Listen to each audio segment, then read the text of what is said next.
The Anton Spraul here with the Co-Optimus review of Shadowrun Chronicles, Boston Lockdown. Right off the bat, I have to say that subtitles on games make me a little sad, because you know the game makers are hoping to launch a franchise that's probably never going to happen. I'm old enough to remember a little movie called Remo Williams, The Adventure Begins, which could have just as accurately been called Remo Williams, The Adventure Ends. And then there's the strange fact that here in 2016, the ESPN website is still officially a part of Disney's Go.com portal. Disney, take your own advice and let it go. I'm reviewing this game primarily as a co-op title. The game can be played by up to 4 players eventually, which I'll explain in a minute. So what is Shadowrun Chronicles, Boston Lockdown? If you've played games like XCOM or Jagged Alliance, Shadowrun is based on that kind of turn-based tactical action. The world of Shadowrun is like a mashup of Tolkien fantasy and cyberpunk, so you end up with dwarves and elves escaping a dystopian future by jacking into the Matrix.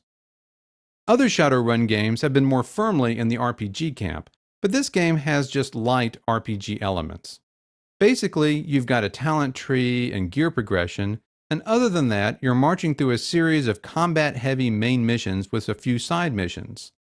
There's a story that ties it all together, but there's no open world or exploration or dialogue trees or anything like that. Now, the first thing I judge any co-op game by is how easy it is to get me and my friends in the same game. The worst game I ever played in this respect was probably Warface, which is sad because the game was made to promote Gface, a social gaming platform, so you would think it would have been a priority to make it easy to get everyone together. Anyway, SC:BL gets a middling grade on the ease of co-op. In theory, all you have to do is bring up your list of friends and invite them to your party. The problem is, sometimes people don't show up as online even though they are. One workaround I discovered is to have the supposedly missing friend say something in the global chat. Then you can right-click that name in the chat window and invite from there. But if that doesn't work, the supposedly missing person just has to leave the game and come back and keep doing that until they show up for the party leader. The main gameplay itself is quite fun. If you've ever played something like XCOM and thought, wow, it would be fun to play this with friends as my squad mates, you're likely to enjoy this. Each turn, you can execute one of 2 actions per character, and once you attack, your turn is done regardless. All the good guy actions happen first, then the bad guys move, and so on. But there's no set ordering of actions among you and your team. Anyone with an action left can act at any time, which creates some good possibilities for strategic teamwork. This is where having a voice comm like Mumble or TeamSpeak really comes in handy. Maybe you need one player to use a stun grenade to keep a couple of bad guys on ice for a turn, while everyone else beats on the boss, for example. Or some attacks will leave an enemy marked, and those marks can be exploited by other players' abilities. These synergies extend to the character customization, which occurs in between missions in this colorful back alley. Missions award karma points that are spent on abilities in various talent trees.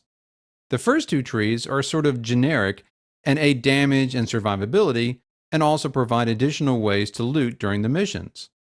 All the other trees are based upon certain gear, so the pistol skills are only useful when you're carrying a pistol, and rigging allows you to summon drones to fight with your team, but only if you are carrying a remote control. You can only carry 2 pieces of offensive gear into each mission, and they can't be changed during a mission, so if you're regularly playing with the same group of friends, it makes sense to specialize in different trees to cover the most bases. If a player is down during a mission, it starts a timer, and you have just 5 turns to finish the mission or you lose. In some missions, you'll be escorting the usual dead weight NPCs, and if one of those guys goes down, the mission is immediately lost. But if you lose a mission, you can just go back to the hub and try again. The game has a solid length, with plenty of missions on the main storyline progression, and a number of side missions along the way. For whatever reason, the first missions are only 2-player co-op, and then starting around the 6th mission is when you get to play 4-player. If you don't have enough live people to make up a party, you can recruit NPCs to join you. When you're all done with the main missions, there's a kind of endgame with repeatable missions. Now, there's a decent variety in the main missions, but, again, like XCOM, after a while the action can get a little stale. There's only so many different ways you can dress up marching down a dark alleyway and killing people. That said, there's a decent variety in the enemies as well. Probably my biggest gripe about this game is the interface. There's a lot of interface elements that just don't seem to have been thought all the way through. Here's an example. I'm in between missions and I think I want to buy a new gun, so I go to the gun merchant and look at what's on offer. And as you can see, the stats for each weapon I can buy are shown in relation to the weapon I currently have equipped. The problem is, it's comparing against my primary weapon, which in this case is my katana. My gun is my secondary weapon, and there's no easy way to switch those slots. I have to manually equip something else in the slot with the gun to get the gun back in my inventory, and then I can swap it for the katana and then go back into the shop. And when I'm done, I have to do all of that in reverse. And when you're on a mission, it's easy to forget which weapon you used last, and you wind up shooting a guy that you just ran up to so that you could cut him with your sword.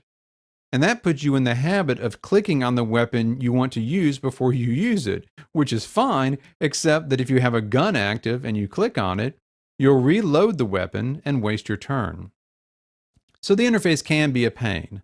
And some people complain about the voice acting in this game, and I admit, the cheesy fake Boston accents can be very painful to listen to.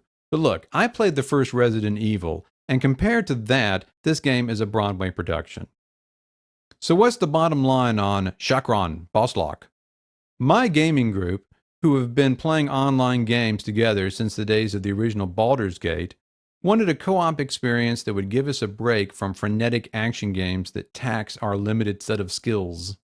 Not to mention any by name. And that's what this does.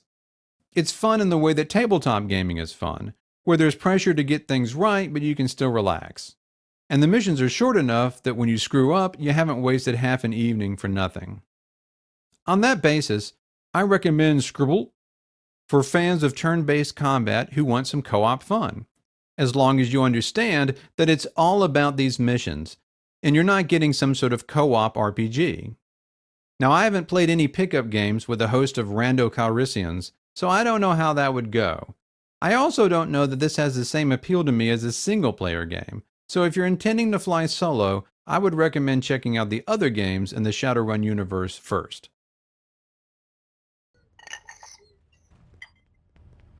Whiskey.